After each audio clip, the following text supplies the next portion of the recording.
When you think of a heist movie, what comes to mind? Probably chaos, right? Explosions, car chases, plans going sideways. But what if the greatest crime wasn't loud at all?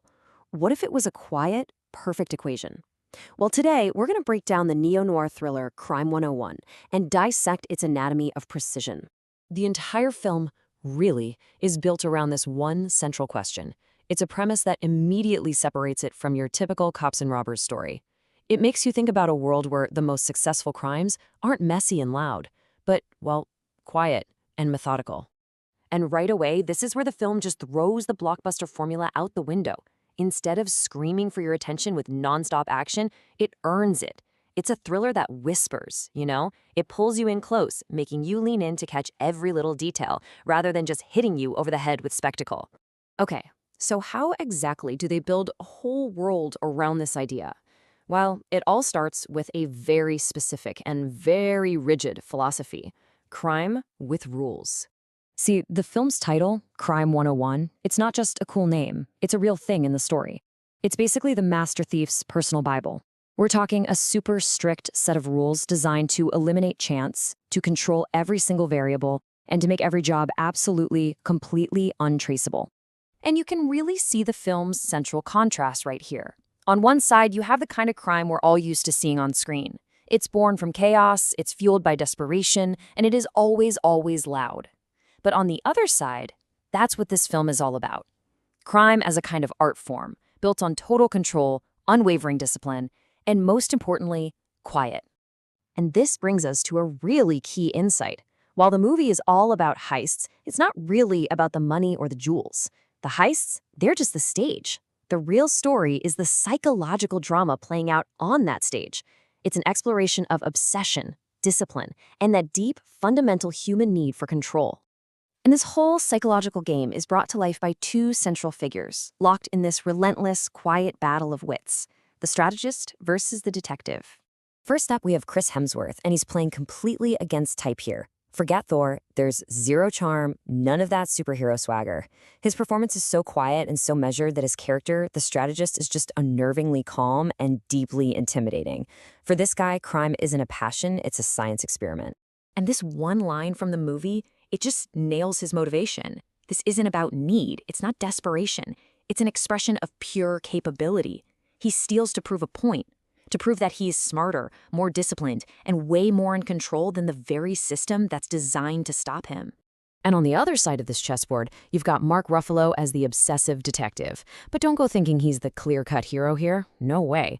He's portrayed as a man who is being totally consumed by the chase.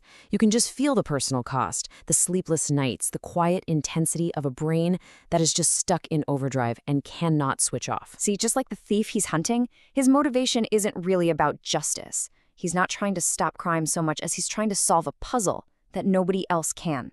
He's trying to prove that he's the smartest guy in the room. It's a duel of egos. And that's what makes their dynamic so compelling. It is not a simple story of good versus evil. It's like they're two mirrors staring at each other, and all you see reflected back is the same obsession, the same intelligence, the same ego. They are two sides of the exact same disciplined, controlling coin. But of course, no perfect system ever stays perfect, right? And that's where Barry Keoghan's character comes in.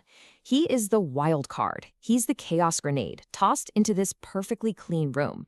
He represents that unpredictable human element that's always threatening to shatter the thief's perfectly controlled world. A reminder that no matter how many rules you have, life always finds a way to get messy. Now, the tension between these guys isn't just in what they say. It's in how the film is made, its unique style, which always chooses silence over spectacle. The director, Bart Layton, he makes all these really smart, deliberate choices to build this atmosphere. Silence just hangs in the air, you know? And it creates way more tension than a big explosion ever could. Whole conversations happen with just a look. He avoids flashy, quick cuts, and the camera, it moves with the patience of a spy. Even the musical score just hums with this quiet dread instead of screaming for your attention. You know, there's a metaphor used to describe this feeling, and it's just perfect, like a ticking watch in an empty room. It's not about the sudden shocks. It's about that constant, quiet, underlying pressure that never, ever lets up. So what you end with, because of all these choices, is this atmosphere that's just cold, stylish, and really clinical. It almost feels like you're not watching a movie, but you're like a scientist observing a sterile procedure in a lab, where emotions are weakness and every consequence is calculated with absolute precision. And look, this cold, clinical style, it's not just to look cool. It's all in service of the film's big idea about what it takes to be a master criminal.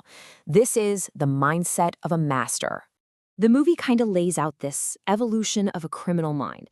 It suggests it starts with desperation, crime that's born from just basic need. But then it can evolve. It can become about control, where crime is a science you're trying to perfect. And the final and most dangerous stage is superiority. That's when committing the perfect crime isn't about surviving or the process anymore. It's just proof that you have a higher intellect. On the surface, yeah, it looks like your classic law versus lawlessness. But if you dig deeper, the real conflict, it's order versus ego. It's a fight between two men who are each completely convinced that their system, their intellect, and their will is the one that deserves to win. Okay, so when you put all of this together, the characters, the style, the philosophy, what's the ultimate takeaway? Let's get to the final verdict. Okay, let's break it down. On the what work side, you've got this super smart, restrained storytelling, really powerful and quiet performances, and an incredibly stylish noir atmosphere. But on the flip side, all that restraint has its drawbacks. The pacing can definitely feel slow at times. The clinical approach means you might not feel a huge emotional connection, and the film is for sure more cerebral than it is, traditionally entertaining. So at the end of the day, you just have to know what you're signing up for. This is not a big, crowd-pleasing blockbuster you watch with a bucket of popcorn. It's a patient, meticulous, thinking person's crime film that's going to challenge you a lot more than it just entertains you. And the film leaves you with this one last thought that really sticks with you. And it kind of reframes everything. Because in the world of Crime 101, the most dangerous weapon isn't something you can hold. The story argues that real, high-level crime doesn't begin with a gun. It begins with a single belief.